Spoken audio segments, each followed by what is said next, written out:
मेरे प्रिय दर्शकों नमस्कार। प्रिय दर्शकों, ऋषि ज्योतिष में मैं आपका दिल से स्वागत करता हूं और आपको बहुत धन्यवाद भी देता हूं कि आप मेरे वीडियो को अक्सर देख रहे हैं। आग्रह भी करूंगा, दर्शकों अच्छा लगता है तो आप लाइक कर दें ताकि मुझे ये पता लगे कि भाई आपको अच्छा लग रहा है। अगर दो शब्द कमेंट्स में भी लिख दें तो और भी अच्छा होगा। कुंडली आप ही लोगों की है, आप ही लोगों में से है। दर्शकों, बच्चे हमारे पढ़ लिखने के बाद शादी भी हो जाती है, फिर सबसे बड़ी समस्या आती है व्यवसाय की, धन की, आर्थिक स्थिति की। और हम अच्छा बुरा अपने जन्म के साथ लेकर के आते हैं, कर्म भोग लेकर के आते हैं। वो अलग बात है, शास्त्रों में उपाय दिए हुए हैं, उपाय करते हैं कि वो मनुष्य योनि उपाय के लिए मिली है, बाकी किसी योनि में उपाय भी नहीं हो सकता है। उपाय का फल मिले या ना मिले वो आपकी श्रद्धा के ऊपर है। आप जो कर्म करके आए हैं, आपका उपाय उसको काट रहा है, नहीं काट रहा है। अगर आपने श्रद्धा से उपाय किया तो भगवान श्री हरि हमेशा तथास्तु अवश्य बोलेंगे। कर्म का फल है। मैंने कुंडलियों में अध्ययन किया है, अष्टम भाव में राहु सबसे बड़ी परेशानी है। ये कुंडली का अष्टम भाव है, कोई भी लगन की कुंडली हो, ये अष्टम भाव है। राहु 3 स्थानों पर देखता है। पंचम दृष्टि द्वादश भाव पर है, खर्च अधिक करता है, सेवा सुख में कमी लाता है। सप्तम दृष्टि द्वितीय भाव पर है, द्वितीय भाव धन कुटुंब का है, धन कुटुंब में हानि करती है, कुटुंबियों से विरोध होता है, धोखा देते हैं, धन की हानि होती है। और राहु की नवम दृष्टि चतुर्थ भाव पर है, घरेलू सुखों में हानि होती है, चाहे आपकी लगन कुंडली किसी भी लगन की हो।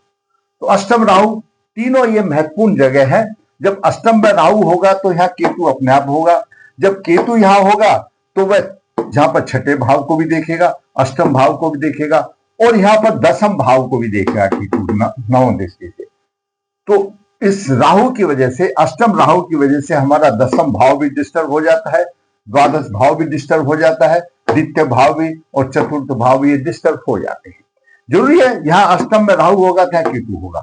दूसरा, किसी भी लगन की कुंडली में मैं आपको साधारण तौर पर हमेशा बताता हूं, आप सबसे पहले तो अपने आप लगन और लग्नेश देखिए किस स्थिति में है, क्योंकि आप करने वाले हैं। उसके बाद देखिए आप कर्म भाव, दसम भाव को देखिए, दसम भाव का स्वामी और दसम भाव की क्या स्थिति है। जैसे यहां पर केतु होगा तो बार बार व्यवसाय बदली करना पड़ेगा। तो दसम भाव की स्थिति देखिए, आमदनी का भाव, ये एकादश भाव देखिए, और फिर देखिए धन की हानि देखिए, और आपका भाग्य क्या कहता है। ये 5-4 बिंदु आप देख लीजिए, उसमें जहां कमी है आप उसको उपाय कर लीजिए, आपका जीवन सरल हो जाएगा। क्योंकि आजीविका चाहिए, ये दसम भाव प्रतिष्ठा का है।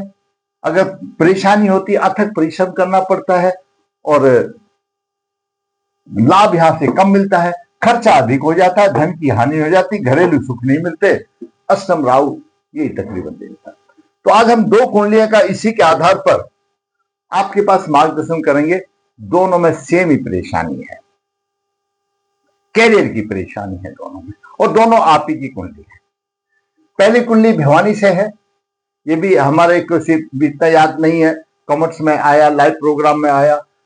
28/8/89, कृष्ण पक्ष 12, कृष्ण पक्ष 12 में चंद्रमा पक्ष बड़ी कमजोर हो जाता है। पुनर्वसु नक्षत्र 4 है, सोमवार का दिन है, सुबह 4 बजे का दिन है। करक लगन उदय, करक लगन के 14 डिग्री है, लगन चंद्रमा 2:42 देकर के है, चंद्रमा विश्वनिवास में है, लेकिन कृष्ण पक्ष का है, कमजोर है। अब आ गया तो लग्नेश है, चलो समथिंग बेटर। द्वितीय भाव में केतु, सूर्य, मंगल, मंगल अस्त है, दसम भाव का स्वामी अस्त है, सूर्य से 11 डिग्री पर है। यहां पर सूर्य से मंगल 1 भाव पीछे है, थोड़ा सा कमजोर और कम भाव देगा। 3-4 भाव पीछे होता है तो अधिक दे दिया, तो उसको मंगल अस्त है। मंगल दसम भाव का स्वामी है, पंचम भाव का स्वामी है। शिक्षा में भी परेशानी रही और व्यवसाय में भी अभी परेशानी आती है, कैरियर में परेशानी आती है, ये स्थिति। भाग्य भाव का स्वामी द्वादश भाव में चला गया, भाग्य की भी कहीं ना कहीं हानि होती है। मुख्य बात, ये तो छोटी मोटी बातें, मुख्य बात है दशमेश मंगल अस्त, दसम भाव का स्वामी मंगल अस्त हो गया तो प्रभावहीन तो रहेगा ही। व्यवसाय में परेशानी तो आएगी। अस्त हो गया। आयस नीच एकादश भाव का स्वामी, जहां से धन आमदनी है उसका भाव का स्वामी शुक्र नीच राशि में हो गया, तो आमदनी भी कमजोर आ गई। इसके साथ साथ ये सब पैरेलल चलते हैं, जहां ये कमजोर हुआ आमदनी भी कमजोर होगी, आमदनी कमजोर हुई धन की स्थिति भी कमजोर होगी, कैसे न कैसे खत्म हो जाएगा।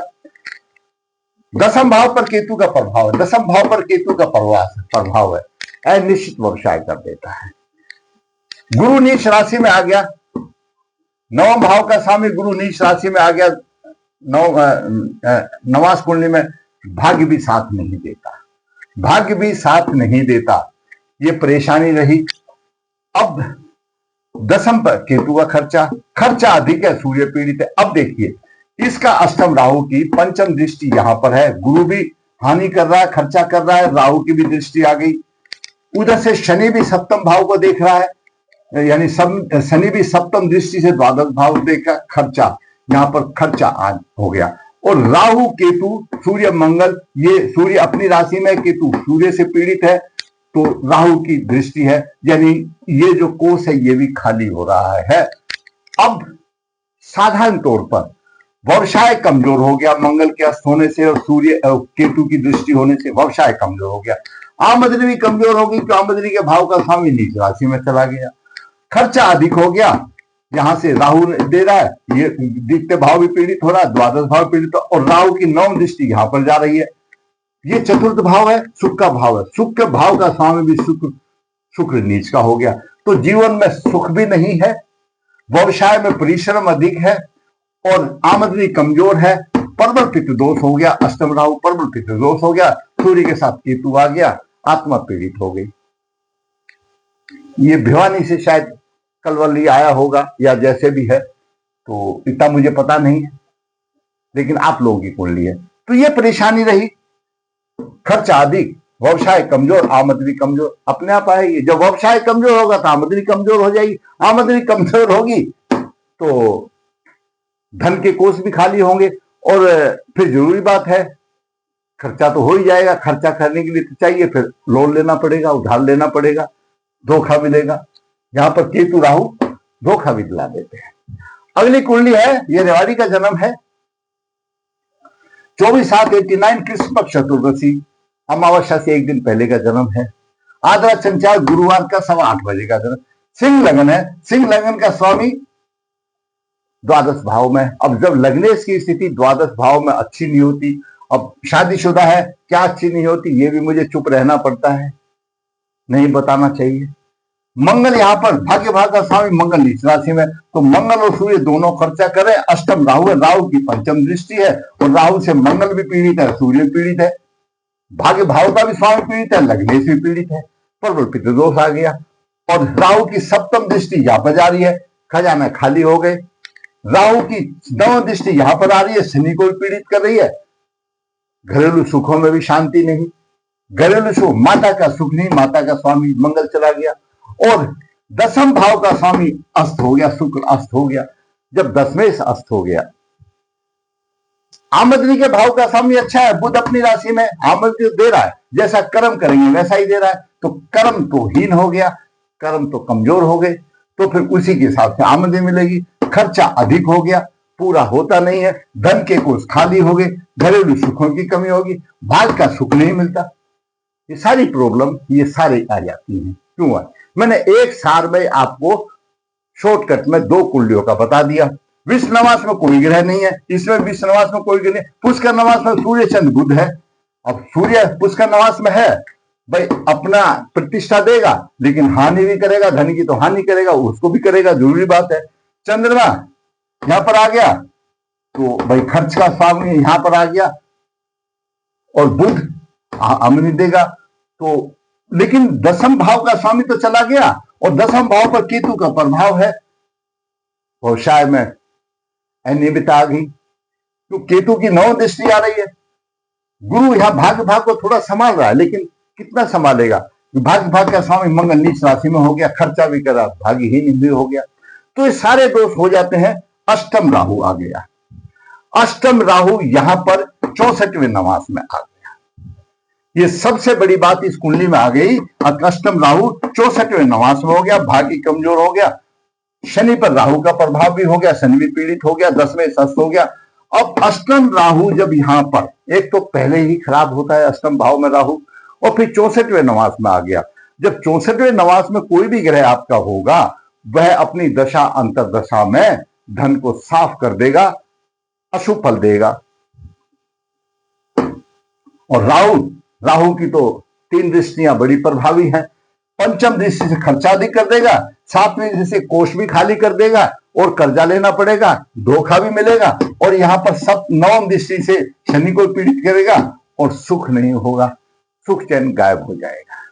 दोनों कुंडलियों में अष्टम राहु का मैंने आपको बता दिया। दोनों कुंडलियों में व्यवसाय कमजोर है, खर्चा अधिक है, प्रबल पित्त दोष है, इधर भी सूर्य पीड़ित है और इधर भी सूर्य पीड़ित है, इधर भी मंगल अस्त है और इधर भी मंगल अस्त है, दोनों एक जैसे। इसलिए मैंने दोनों को, आपने सोचा आपका मार्गदर्शन होगा। तो अष्टम राहु से आप देखिए कि अष्टम राहु की 3 दृष्टियां हैं, वो किस किस को लपेट लेता है 3 दृष्टियों में। किसी को लपेटे या ना लपेटे, लेकिन आपके धन की तो हानि करेगा और व्यवसाय की हानि करेगा। क्यों? जहां अष्टम भाव में राहु होगा तो केतु यहां पर जरूरी बात होगा, उसकी 9वीं दृष्टि यहां पर होगी, व्यवसाय पर होगी, तो आपका कैरियर इस तरह से खराब हो जाता है ग्रहों के हिसाब से। अब मैं हमेशा बताता हूं, लाइव में ही बताता हूं, षडवर्ग देखना अनिवार्य है। अब देखिए षडवर्ग, इसका मैंने ये देखा, यहां पर षडवर्ग देखना अनिवार्य है। तो यहां पर भी देखने से क्या स्थिति बनती है, यहां पर क्या स्थिति बनती है। जैसे मंगल राहु आ गया, यहां पर मंगल राहु आ गया, तो यहां से मंगल वैसे नहीं पिट रहा था। तो षडवर्ग में ग्रहों की बलवंता देख करके ही उपाय किया जा सकता है। ये डेफिनेटली है, पितृदोष है, प्रबल पितृदोष है, लेकिन पितृदोष भी कई प्रकार का होता है। अब उतना अध्ययन तो भाई कागज पेंसिल लेकर के टेबल वर्क पर ही होगा, तो उसके लिए तो भाई कुछ शुल्क भी लगेगा। आप ये सोचो कि गुरुजी बता दीजिए, वो तो असंभव की वाली बात है। भाई आपका मार्गदर्शन नवास कुंडली से कर दिया, लगन से कुंडली से कर दिया, आगे भाई षड वर्ग में तो इट विल टेक टाइम। एक एक कुंडली में 2-2, 3-3 दिन लग भी जाते हैं देखने के लिए, करने के लिए, लिखने के लिए, लिख के भेजने के लिए, तो कैसे पॉसिबल हो सकता है। मैंने आपका मार्गदर्शन कर दिया, भाई आपका यह है पितृदोष निवारण कीजिए, और ये जातक वाला पितृदोष निवारण कीजिए, सूर्य का रत्न भी धारण कीजिए गले में, और सूर्य को अर्घ देकर के बलवान कीजिए। जहां पर भी पितृदोष निवारण कीजिए, सूर्य पंचम भाव का स्वामी, चंद्रमा ऑलरेडी है, तो यहां पर सूर्य को रत्न धारण कीजिए।